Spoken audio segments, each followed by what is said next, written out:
Chuvas deixam mortos e desabrigados no Nordeste e no Sul do país. E você vai ver também. Tribunal de Contas da União abre investigação para apurar as denúncias de assédio sexual contra o ex-presidente da Caixa, Pedro Guimarães. Fraudes no comércio eletrônico causam um prejuízo de mais de 60 milhões de reais só nos primeiros 5 meses do ano aos consumidores. Nos Estados Unidos, tiroteio deixa mortos e feridos durante o desfile de 4 de julho, perto de Chicago. Na China, um professor monta uma banda com estudantes que tocam nos maiores palcos do país. Agora, no Jornal das 18h30.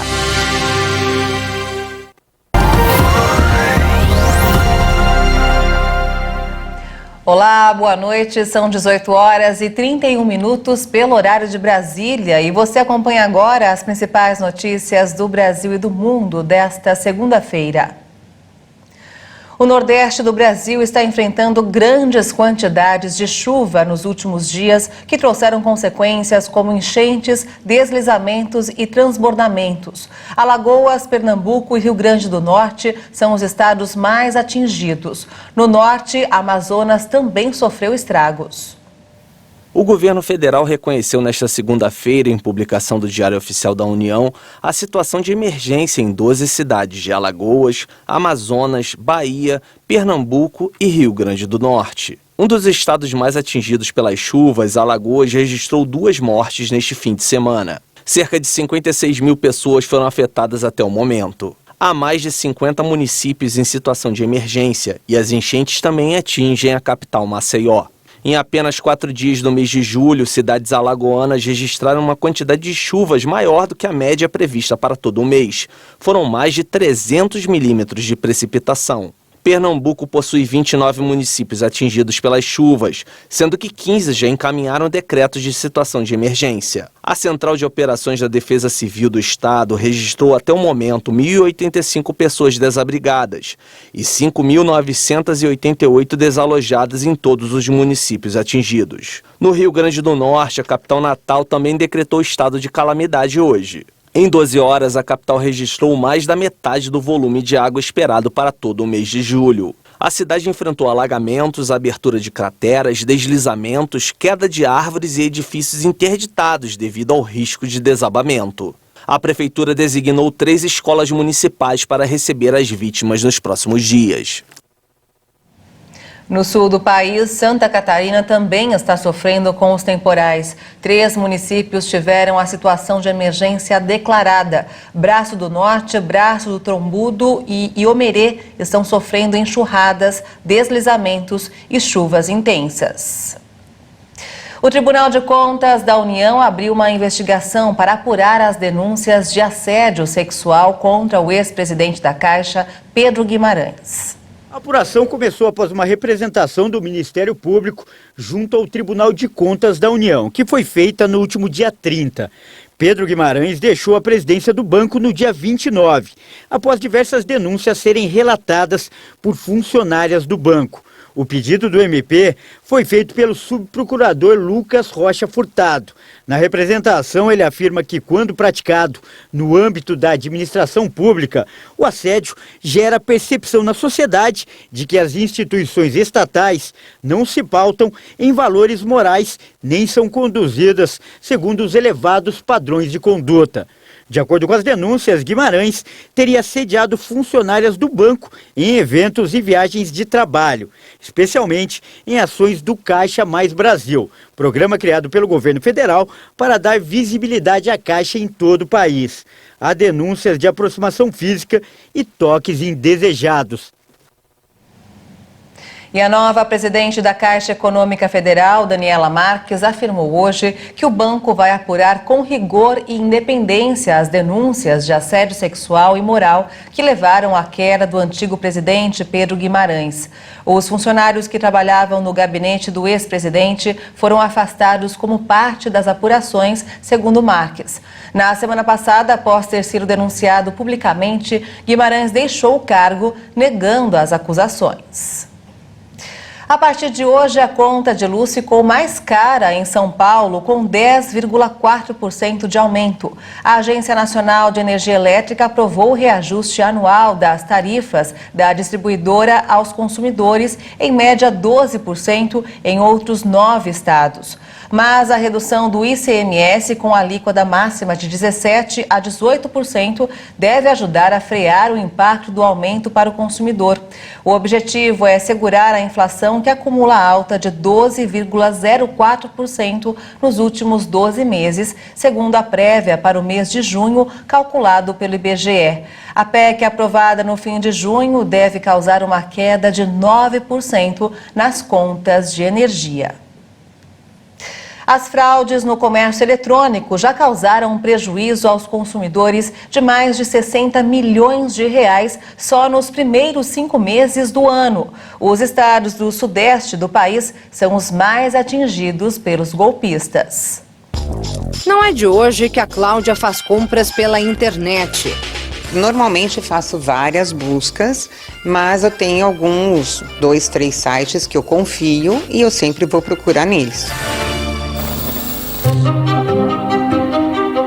Em uma busca recente, quando achou a promoção que procurava em um desses sites, resolveu fechar mais uma compra. Os protocolos padrões foram todos seguidos. Tudo parecia normal. São detalhes muito pequenos que nos enganam. Mas a empresária só percebeu que havia algo errado quando chegou a data prevista para a entrega do produto. Eu notei que as mercadorias não chegavam e também não tinha uma atualização aonde está o teu pedido. Comecei a desconfiar.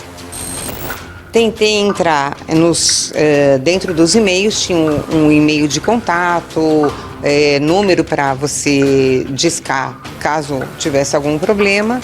Aí eu verifiquei que tudo era falso. O produto comprado pela Cláudia foi um vestuário, mas não é esse o item mais visado pelos criminosos. Eles costumam focar nos aparelhos eletrônicos que são mais caros, especialmente os celulares, que representam 48% dos golpes. Na sequência, aparecem os videogames e computadores. Segundo este especialista em e-commerce, o desejo de consumo por esses equipamentos é o que faz muita gente cair na cilada. Então elas observam apenas as configurações, né, as especificações técnicas daquele aparelho, observam se o valor está de acordo com o orçamento que elas têm disponível e estando de acordo pela ânsia de ter aquele aparelho, elas acabam fechando um negócio sem observar critérios mínimos, critérios básicos de segurança.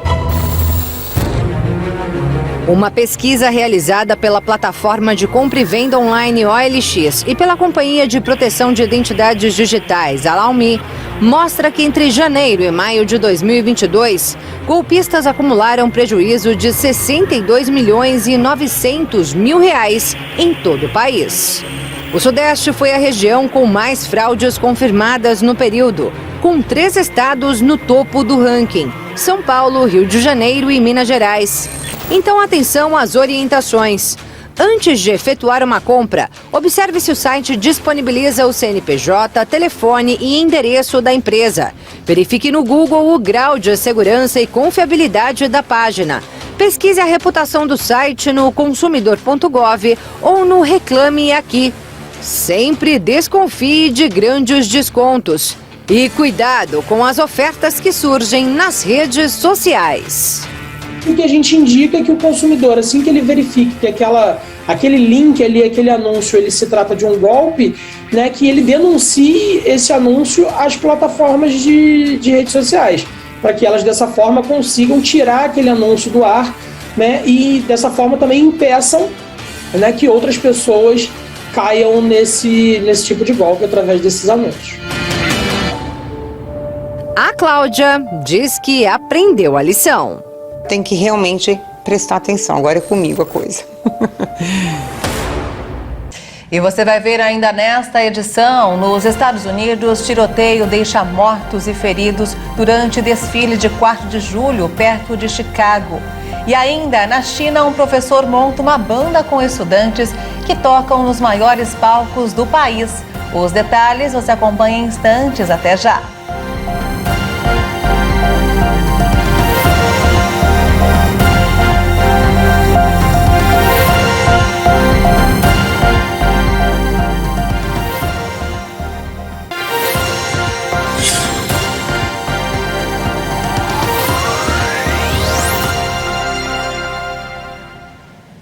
Estamos de volta, são 18 horas e 44 minutos pelo horário de Brasília e vamos agora direto ao Rio de Janeiro com informações desta segunda-feira com o repórter Anderson Nascimento. Boa noite, Anderson.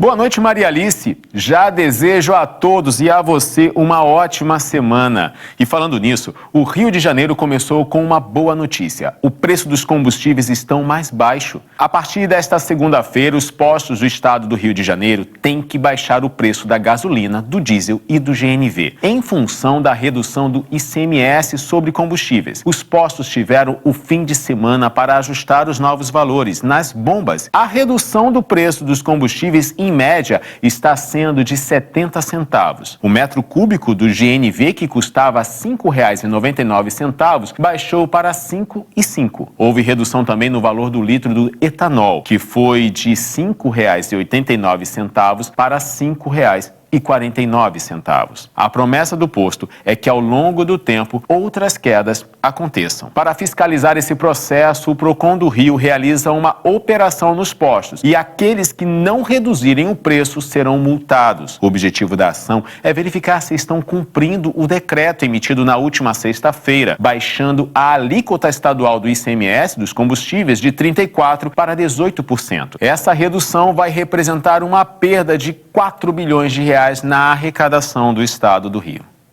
Outra boa notícia é na saúde. Os índices de casos da Covid-19 estão com tendência de queda. A 7ª edição do Panorama da Covid-19, divulgada no dia 1º de julho pela Secretaria de Estado de Saúde, mostra um cenário de estabilidade nos indicadores precoces da Covid-19. Alguns dados já começam a apresentar tendência de queda. A análise considera os dados registrados na semana do dia 19 a 24 de junho. Os atendimentos a casos de síndrome gripal nas unidades de pronto atendimento da rede estadual, as UPAs, apresentam estabilidade com 5,6% de atendimentos, a mais que na semana anterior. Maria Alice, eu fico por aqui. Até amanhã. Muito obrigada, Anderson, pelas informações e até amanhã. E vamos agora ao mercado financeiro. O dólar fechou em leve alta nesta segunda-feira, em dia de feriado nos Estados Unidos, com os investidores monitorando aí o aumento dos riscos fiscais no Brasil. A moeda norte-americana subiu 0,08% e encerrou o dia cotada a R$ 5,325 na venda. Já o Ibovespa, o principal índice da Bolsa de Valores de São Paulo, a B3, fechou em queda nesta segunda, em dia sem o referencial de Wall Street por causa do feriado nos Estados Unidos e com os investidores monitorando o noticiário fiscal aqui no Brasil. O indicador recuou 0,35% a 98.609 pontos. A alta nas ações da Eletrobras já superou o rendimento do Fundo de Garantia por Tempo de Serviço. Desde a privatização, os papéis da empresa já subiram pouco mais de 14%.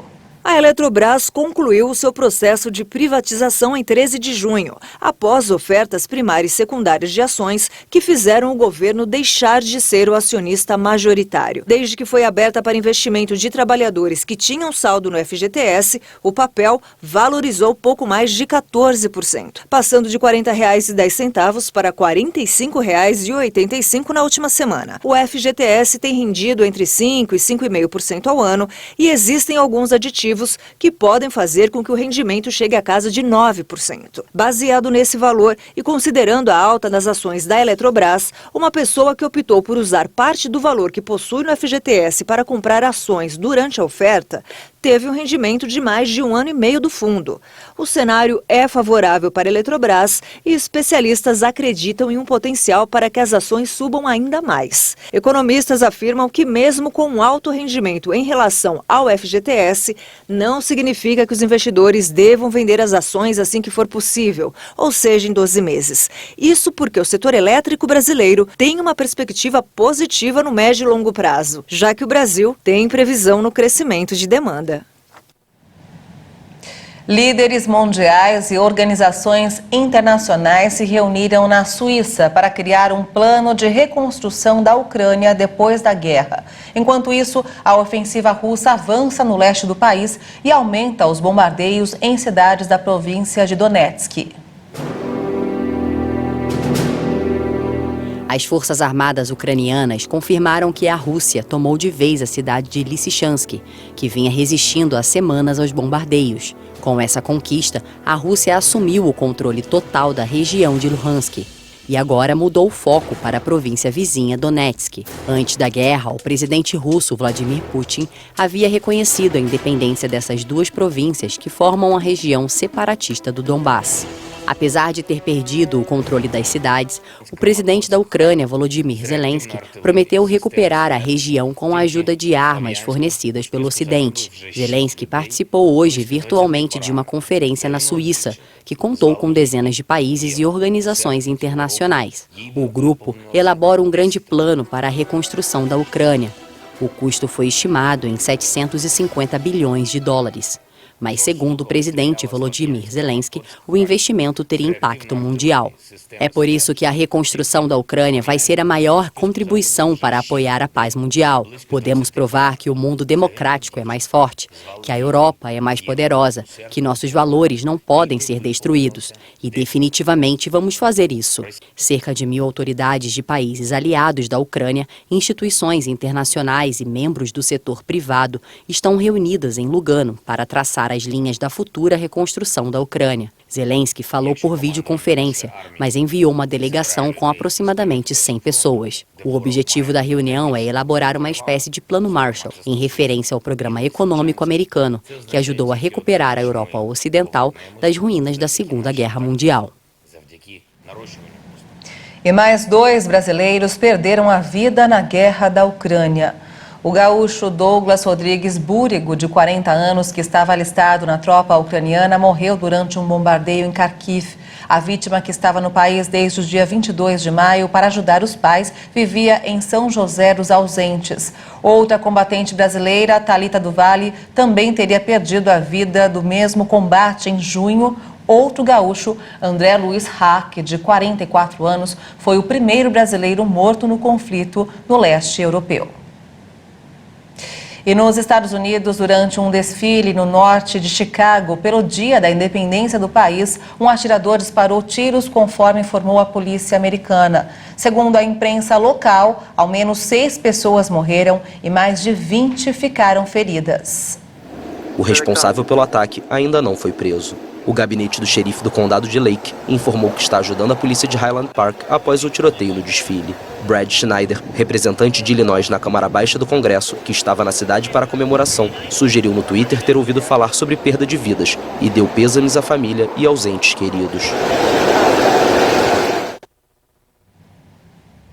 A polícia dinamarquesa excluiu a tese de motivação terrorista no ataque deste domingo em um centro comercial de Copenhague. O jovem suspeito da autoria do ataque já havia sido identificado pelos serviços de saúde por registrar antecedentes psiquiátricos. O tiroteio deixou 3 mortos, 2 dinamarqueses de 17 anos e um homem de 47 anos com cidadania russa que residia no país, além de feridos graves. O suspeito é dinamarquês e tem 22 anos. Ele não tinha licença para portar as armas usadas no ataque e foi detido enquanto carregava a arma. Testemunhas contam que mais de 100 pessoas correram para as portas de saída do shopping center na capital da Dinamarca. Outras se refugiaram em um restaurante e em lojas. O inspetor-chefe da polícia de Copenhague disse que as vítimas foram aleatórias e que iria esperar para comentar o motivo do crime.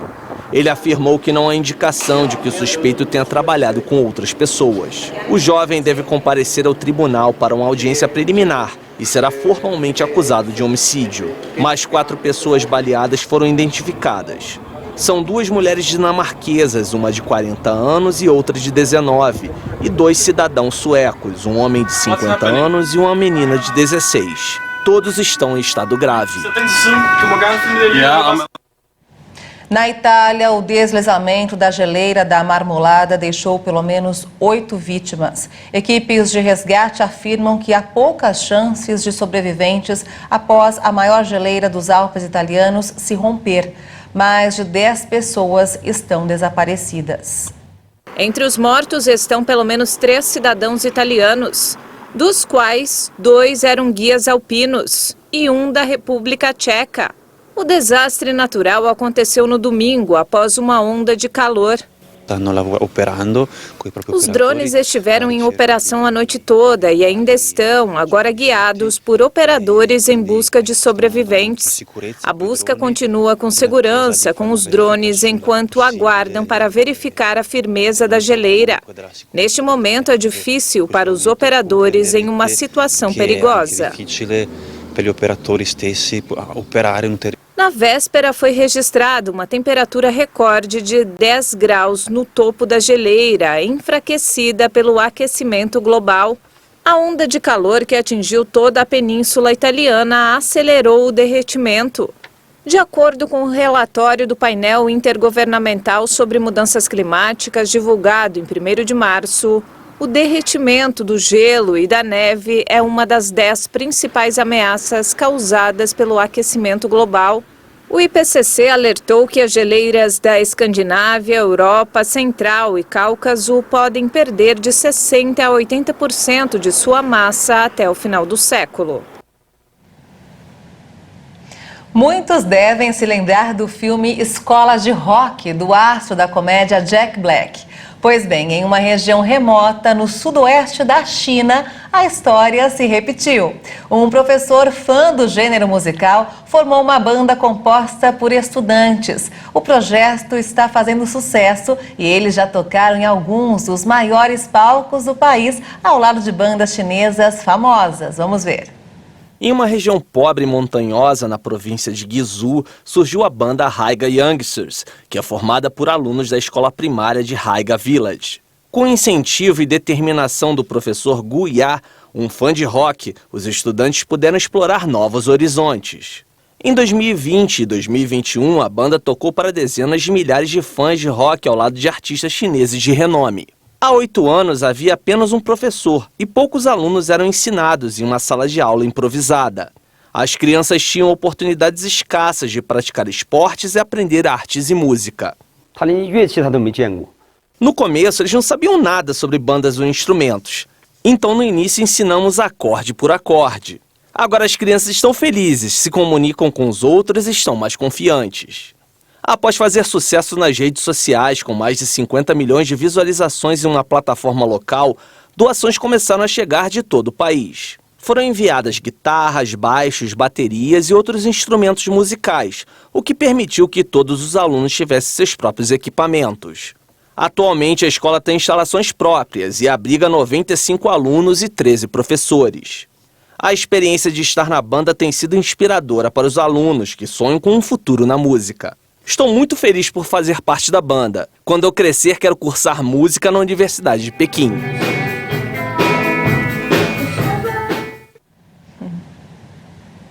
E o Jornal das 18h30 termina aqui. Você acompanha outras informações durante a nossa programação. Obrigada pela sua companhia, uma boa noite para você e até amanhã. Tchau.